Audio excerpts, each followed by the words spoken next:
everyone! Welcome to another episode of Voicing Artists' Original Characters. Let's get right into it. So today, we are working with a character from the artist MagusArtus, pronouns he, him. Our character's name today is Jacqueline. Now, I don't have any universe, backstory, history for Jacqueline, but I do have some character personality traits that the artist gave me, so let's run through a few of those as you look at this gorgeous artwork here. The personality traits that MagusArtus gave us is that she is very over the top. She enjoys all things trending. She's sort of a fashionista in that way. And she creates her own brand, her own personality, her own symbolism almost. Now, those are all the traits we got. And again, we don't have backstory or history, which means we sort of get to play around and develop and put her into a universe of our own, which is going to be a lot of fun.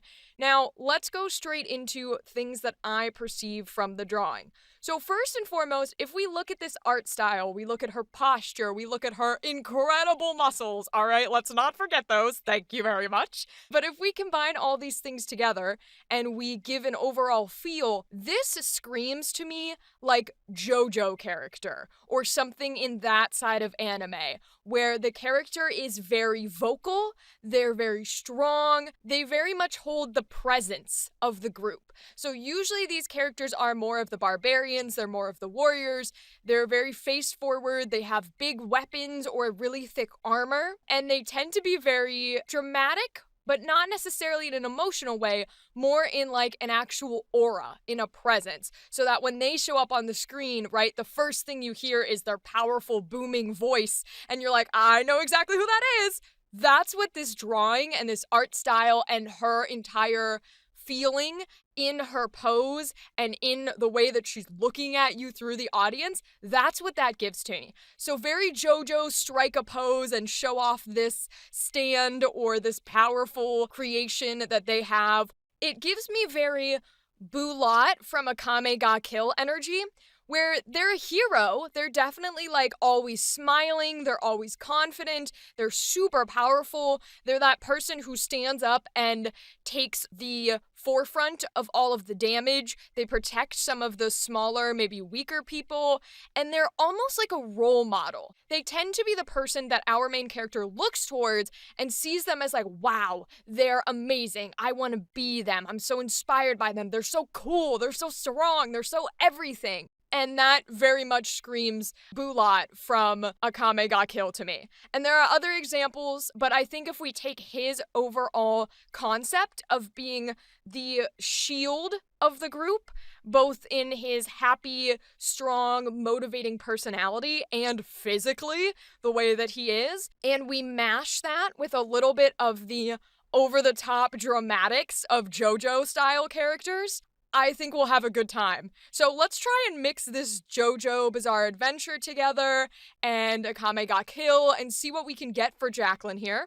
With that in mind, some adjectives that I perceive from this drawing in particular for Jacqueline. I see power, strength, courage.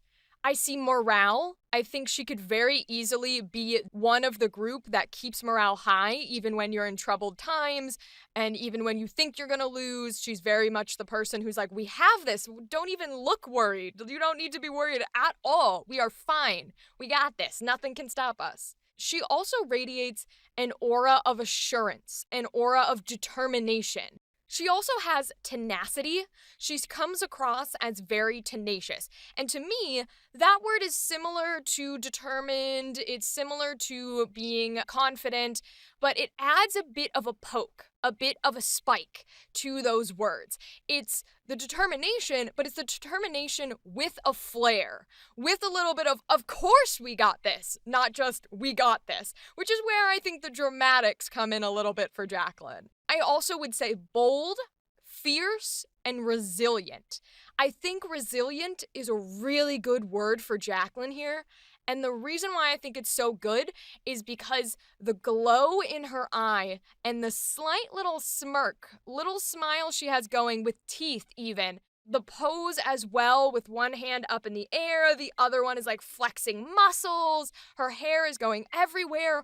All of this screams resilient to me because it ties back into the confidence. So they make sort of this loop, this circle of, because she's so confident in her abilities, her strength, her qualifications to protect her group and her people, the resilience comes through in the idea that it doesn't matter if she can't actually win, if she can't actually protect them. She will literally be standing there in the ground until someone kills her. So it's very much this full circle of both are incredibly important, because yes, she might not be the actual shield, she might not be the most powerful in the room, she might not be the most capable on the battlefield, but she will believe she is, and she will do it to her dying breath. And that is what I love about this. And you have to have the confidence in your abilities to be able to have this beautiful aura of, you won't take me down. And I love that for her. And I feel this aura radiating and emanating, especially with the glow that's coming off in the lights on this picture. That's something we don't always take into mind. Yes, she's drawn in this powerful stance. She has clearly huge muscles. Her hair is long and flowing and still maintained. She's got a big smile on. Her eyes are slightly closed and her eyebrows are raised to this point where she's like, oh, you think you can take me? That sort of energy. But I think the thing that really screams to me confidence and determination and pride in her capabilities is actually the lighting. There's a beautiful glow on her left forearm that's reaching her head here, and on her clothing and on her muscles and her stomach. There's a beautiful, beautiful light glow. And this glow sort of brings your eyes towards the muscles, for one, so that you actually look at her and go, oh, shoot, maybe she can beat me up. But it also almost acts as if it's the aura of confidence itself coming off of her. Because when we think of a glow on the edges and a lighter, almost white or yellow glow on a character, it often resonates with an audience almost like a halo or a light that would come with something like an angel. So when we do angels and hierarchy in that category, they're often drawn as like, here's a character, and then there's this yellow-white glowing around them, whether it's in an actual halo shape, whether it comes from behind them, whether the sunlight opens up from the sky and radiates down upon them in this beam of light. There's always something there. And that glow, that light, is often very soothing. It's often very, wow, how beautiful, how incredible, and all you can feel is this powerful entity is coming towards you. And I think that's being emanated here in the glow that is put on Jacqueline. And so I like that energy for her. She might be human, she might not be, a magical entity from the skies, but that reminiscence, that familiarity of a glow meaning otherworldly, powerful, incredible, someone to look up to, still translates to Jacqueline in this drawing. So, with all of that said, let's continue on with Jacqueline, and let's see if we can get a neutral line here. Now, we don't have a backstory or a history, but with the reference points we were giving and with the adjectives we were giving, I think we should go more on the humans with abilities territory rather than magical fantasy escape land. And I think that works with our reference points as well from the animes that we were talking about. So I'm going to consider her, if you're playing a video game, the word would be the tank. She's the shield. I'm considering her very much a person you look up to. She's experienced. She is an incredible fighter.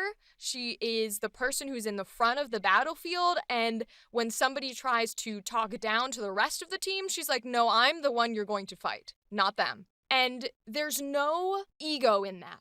I think she definitely is proud of her abilities, but I don't think there is an egotistical sort of, oh, just try it energy. I think it's more of, you can if you want, but you'll lose. So let's throw that into her neutral line state. Don't worry, kid. I've got everything settled. You can try if you'd like, but I wouldn't recommend it. Not many people can stand up to me. Yeah, I love that for Jacqueline. I love that it's still a very happy energy. It's a very approachable energy. I think that's a good word. We want the power and the strength and the confidence and the pride, but we want it to be approachable. It's as if someone you are best friends with is like, I'll protect you. And when you say, well, I'm gonna beat you up, they're like, okay, sure you are, right? But it's never condescending. It's never looking down on someone. It's, I welcome the fight. I would love for you to surpass me one day. That would be awesome. I just don't think you're ready. That's more of the energy I think she gives to me, because she doesn't scream villain. She doesn't scream ego. She screams like part of the hero team. So I like that for her neutral line. So let's pop into these emotions here. The first one we're going to run with, as always, is happy. I think we go with happy with the scenario that we just said, where maybe it's a main character, maybe it's another character. They're joining this team of hers and they see her as a mentor. And they're like, one day I want to be as strong as you. Or like, I'm going to challenge you to a fight. Or something to that factor. And she's very much in the idea of, we would want that to happen. We want the mentee to surpass the mentor. We want the trainee to become the master and be better than the master. So I think she'd be really happy if that happens. If they get to a point where it's like, you're ready. You've been trying so hard and you're finally ready to do this. So let's play into that a little bit. Maybe even the trainee has won against her or at least stood their own. And let's see if we can pull that into her happy line. I gotta say, kid, I'm impressed. You know, when you first met me, I wasn't so sure. But now, I'm proud to say you've surpassed the master. Good going, kid. Yes! I love that. I love sort of the panting as if they just had a fight and he just won the battle, right? And she's like, yes, you finally did it. And I love that she has a calm happiness. A lot of our calm emotions have been very quiet. They've been very smooth. But she's not really a quiet character. So her calm happiness was louder vocally. It wasn't yelling, but it was louder in a vocal sense. It was still powerful. She holds this very, I'm happy, but I'm here energy. And that is so different when she is a soft emotion than from somebody who's very like, yay, I'm happy, right? They're both happy. They're two very different. And that comes from our starting point because we determined that she always was going to have this powerful energy. So even though she's calm in her emotions, she always has to have that okay versus someone else who is going to be more like, okay, right? And that's the big difference here. And so I love that happy for her, where her happiness is like, yes, you've come to this level that you were trying to accomplish, and I'm so proud of you, right? The pride in herself has become pride for someone else, and that's her happiness. And I love that for Jacqueline. All right, let's move on to our next one, our angry emotion. Now, this one's going to be interesting because often these style of characters, these large and in charge, prideful but hero side of the role characters don't have a pure angry thing. Sometimes they do. If we're going more Dead Man Wonderland with something like Crow, there's a more angry stance in there. But I think that's more due to the circumstances and the genre of the anime than it is the character itself. Especially because I would put Jacqueline in more of a shonen style anime, where it's very much about determination, it's very much about beating the odds and leveling yourself up and being more of that hero role model. I don't know that I would put pure anger inside of her. I think her anger is going to tread along the lines of, hey, I'm going to stop you from doing this. And it sort of works in tandem with other characters because we've done some softer, more caretaker characters, which you could argue has a little bit of a factor in this type of character as well. But we've done softer caretaker characters where they end up even saying, I'm not letting you hurt anyone and I'm not letting you take another step, right?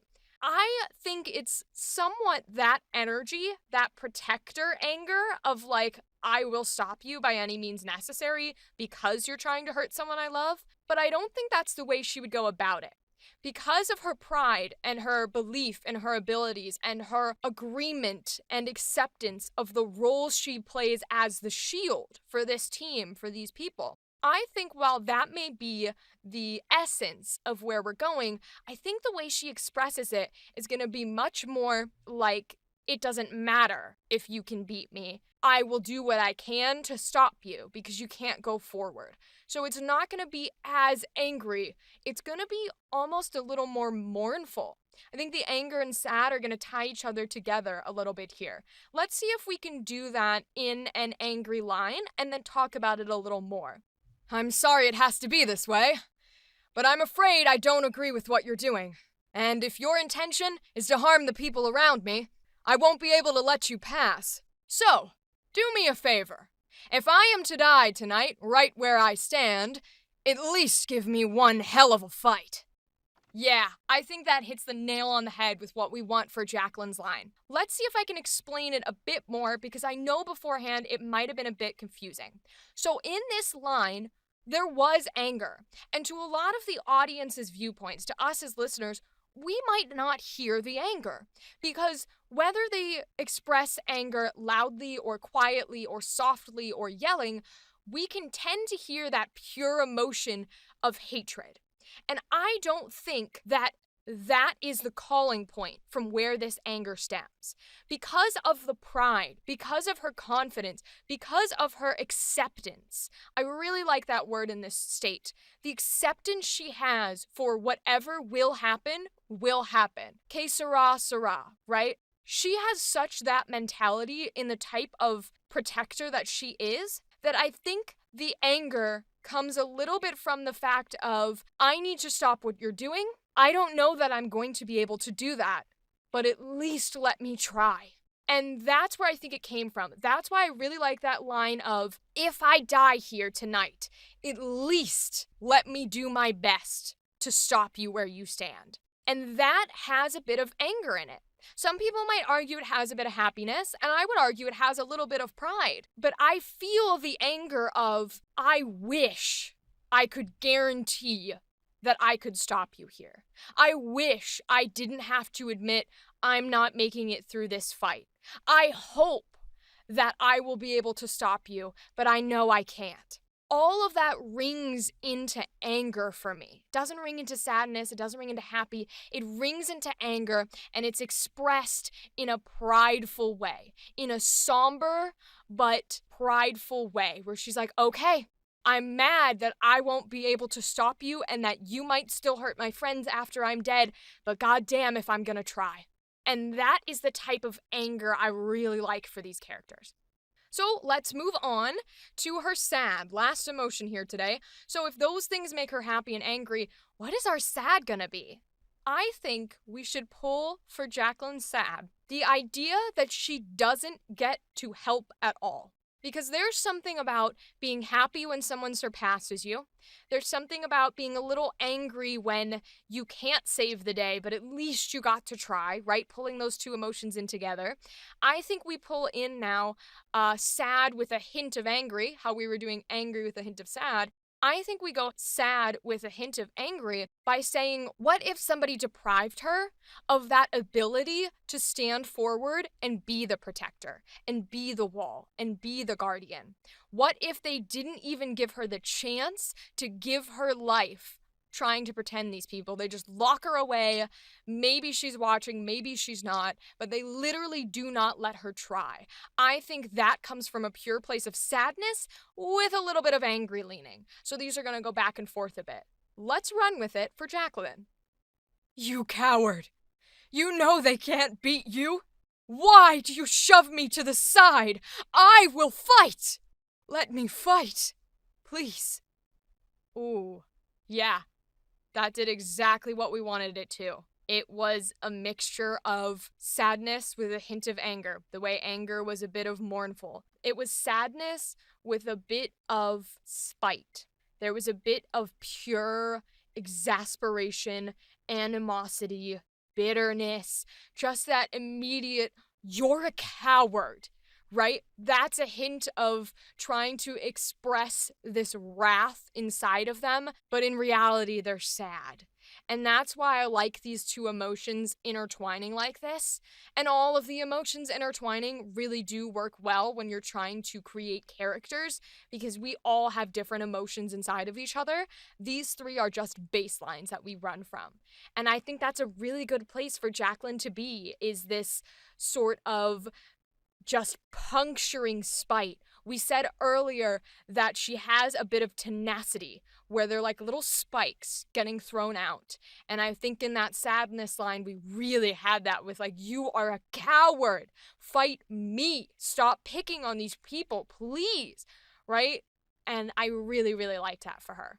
So that was Jacqueline for today. Thank you to MagusArtus for letting us play with her. It was a lovely time. I love being able to get to do more of these protector, guardian, physically strong roles that are so confident in themselves and have a beautiful aura of assurance and determination.